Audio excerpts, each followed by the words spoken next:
Des from Aro-Tarot here, and today I have another spread video. And just like with how I was kind of like talking about with the last two videos that I had posted that dealt with spreads, this one was another one that I had done back in about December-ish. The video was really shaky, I didn't like it, decided that I would just redo it. And then I ended up doing the spread for myself about the same time as I did the other two spreads for myself. This one does not deal with me having writer's block though, so at least it's different.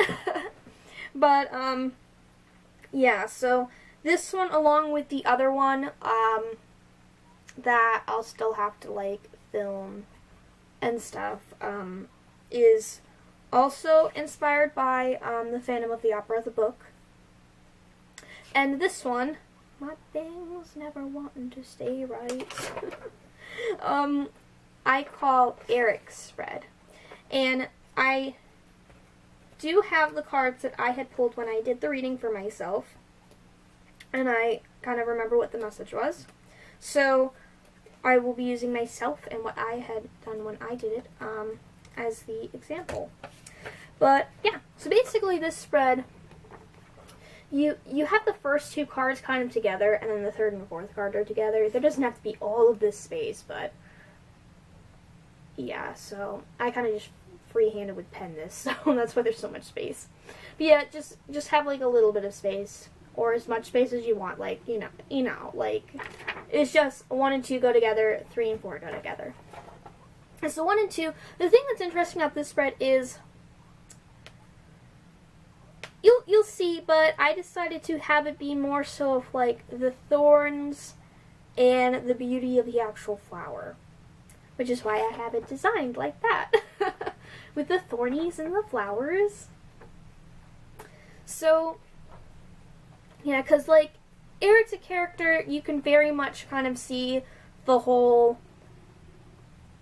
man, he killed some people, you know, like, selfish like Christine, your mind, but then also he has some beautiful traits like with music and architecture, and he's just so smart. Like, he has good traits and he has bad traits. That's why, like, obviously I like him as a character. I love Erik as a character. He's such a great character, man.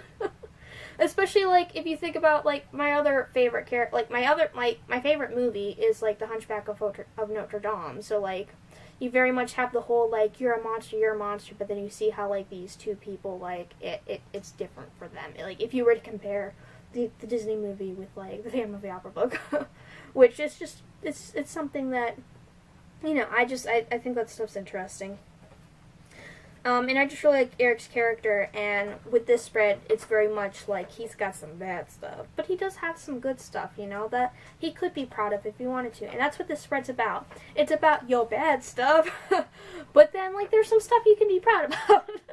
So, yeah, we will look at your worst traits. That's what this spread's kind of about. So the first two cards are kind of like, but then you kind of get the uplifting, so. The first card is, what do you think is your worst trait? Because sometimes you'll think something is bad about you, but it's not necessarily the worst thing about you. If you ask someone else, they might be like, oh, you talk a lot, and you didn't think that you talking a lot was like your issue. You thought maybe it was how indecisive you are, or something else, or that you're just really loud, or, you know, like, yeah. So this is what you think is your worst trait, and then the second card, actually what is your worst trait. And this looks all funny because I accidentally wrote down best trait for some reason when I was first writing it up, so it doesn't look perfect. And so those ones, not good, not happy. I kind of like it when decks call me out, so the deck, you're giving the deck a chance to call you out. Sometimes it's good to be called out because you can learn from your mistakes. You can learn to become a better person. So, yeah. So, the third card is what's your best trait. And the fourth card is what is something you can be proud of. And these list of questions I'll try to remember to put down below. But yeah, so you get the whole more negative-y stuff but then you get your more positive stuff. And of course I had to end on the positive note. I'm not going to have an entire spread of just calling you out, although I feel like that would be fun. But yes, so to kind of balance this whole video out, oops, I'm putting it in the wrong slot. I will share what I got, and like if you only needed like the questions and the positions, then you're good here. This is me sharing what I had. Tea. This is me sharing what I got, so you can kind of see how it's like when you're doing it, or at least how it is like with me doing it. And the deck that I ended up using was the Aro-Tarot, which is a deck that it was only till like after spring started that I actually started to use, because I was never able to connect with it before spring. I had it since about, I think, a month after it finally got the release, you know, the mass market edition. And I just couldn't really connect with it, but I freaking love the artwork. And it's like, oh, once I get you, I'm going to love reading with you. And now I can actually read with it. I get it now. So, yeah, of course, obviously, now I'm going to be using the deck. But anyway, so for when I did it, my worst and what I thought was the worst and my worst trait actually kind of were the same trait. I think just the one is a bit more so in I'm specifically calling you out, Des, for your stuff. So, what I think is my worst trait is apparently the Eight of Wands. And that kind of makes me think of, I have to get something done. You know, like, I want it done fast and done. Like, if something takes forever, I usually would, like, give up. Like, oh, this is taking forever. Like, let's just give up. You know, like, I'm just one of those people. Like, that is a bad trait. Like, if it's not getting done now, and if it's something I really don't care about, then I'm just gonna drop it.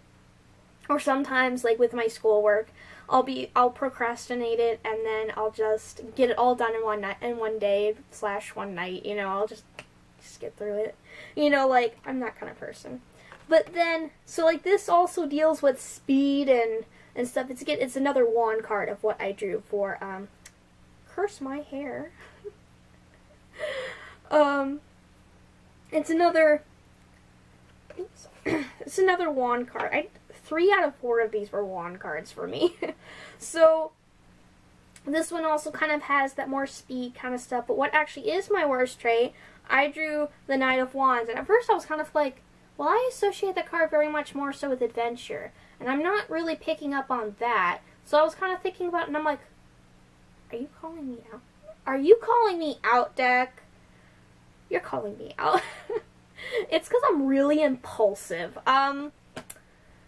Yeah, I can get really impulsive, like, especially, like, I do think about, like, for instance, like, what decks I get, but then sometimes I'll just be, like, really impulsive. Like, I had backed 2 decks, and I just saw them, and I was like,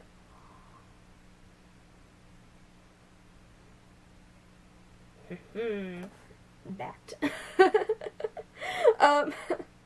Yeah, I can be really impulsive when it comes to stuff like that. Even with decks, like, I'll be like, I want that deck, and my papa gave me, like, $25 more I'm gonna get it. Yeah, I've always been told, like, stop being impulsive, especially with your purchases, but it's like, I just get money because I'm spoiled. No, but it's like, I have money that's specifically to spend, and if it's money specifically to spend, I'm going to spend it, of course. It's kind of like with holiday money. It's like, you get money for the holidays, they're supposed to be used to purchase gifts. I'm going to use them to purchase gifts for myself. That's what it was given for, so that's what I'm going to use it for. And sometimes I can be a bit impulsive when it does come to choosing out what I'm buying. So, deck-wise, it's calling me out for that. But then just with stuff anyway, I can just be kind of impulsive. It's a trait of mine. I would have thought that one of these two cards, the Two of Swords, would have come out, but I guess that's really specific to have, like, the Two of Swords come up. But I'm very indecisive, or as I say, indecisive. So, usually I think of that as being one of my worst traits, but it's really not entirely, because usually it kind of just affects, what am I gonna have for dinner? I don't know. Mom can't decide either.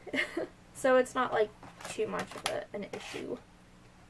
But yeah, calling me out, I see, for being impulsive. But oh no, now we're gonna see what's my best trait. And I thought this was really funny when I got it. I drew the tower.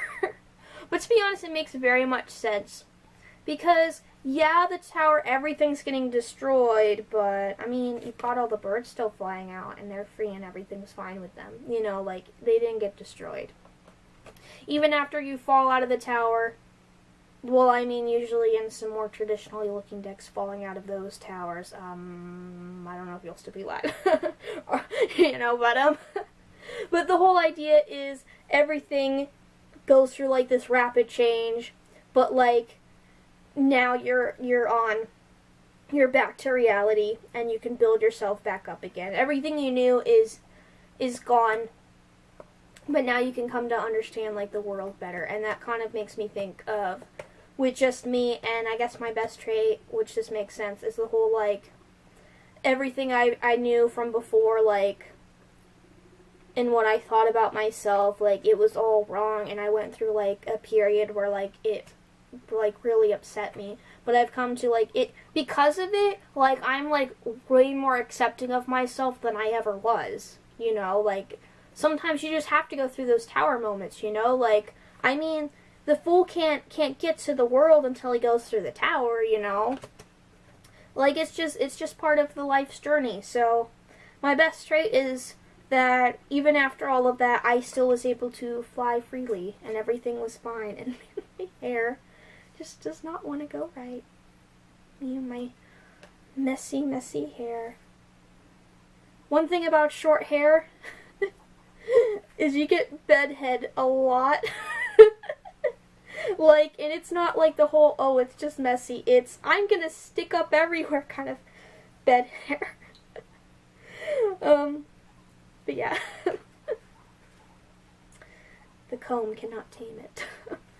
But, yeah, so it's just, even after all of that, I was still able to spread my wings and fly, so that's a good part of myself. I'm just letting my hair go, why not?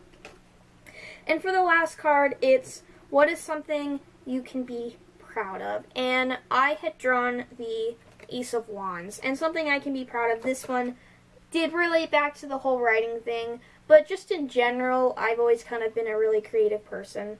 So, and just the things that I really like, I get really, really passionate about. So the whole passion and creativity is something that I can definitely be proud of. Because, like, coming up with, like, story ideas, not everyone can do that, like, to the point where, like, you're writing it out and stuff, you know. Not everyone can do that. Like, that's something I'd be proud of, especially, like, with all the ideas that I sometimes come up with. It's something I can be proud of. I can be proud of, like, the passion that I put into things, you know. It's just, that kind of stuff, usually I'm like, oh, it could be better, but, like, I need to take the things that I know I can do and at least be proud of that. You know, be proud that, like, during the first part of the story that I had been writing, I actually had completely finished writing it. Which, I can't remember how many pages that was. The pages were kind of big, and, like, my writing was big, so, like, but just, like, handwriting it into this book, it was, like, almost 200 pages. But, yeah, just being able to write all that. Or, like, when I was younger, I used to write these stories, too, and it was, like, I know over 60 pages. It was, like, me just handwriting it all, and I had big handwriting, but it was still, like, over 60 pages. So, like, for like, a young elementary school student, that's pretty good. For, like, I can't remember what grade I was in. That was probably, like, 4th grade, maybe, 4th, 5th grade. I was able to just continuously write a story for that long. Like, that's pretty good. It's something I can definitely be proud of, you know. But yeah, even with writer's block and like just wanting things to be better and change, like it's there though, and it's something I can be proud of. Like yeah, I drew like 3 wands and a major card. I guess like the wand side of me is not something I always think of, but you know, everyone's got bits of every suit in them. Wand's just not something I usually think of and associate myself with necessarily. Usually I always think more so the swords. I mean, like, Libra. I mean, swords, so, you know. But yeah, that was just kind of cool. But, anyway, that was Erik's spread, and that was the example. And, like, feel free to do it for fun, you know. I'm just sharing some spreads.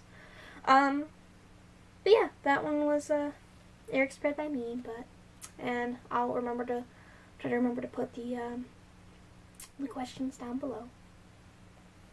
But anyway, yeah, so that's it. So, yeah, I'm Des from Aro-Tarot, and I'm logging off.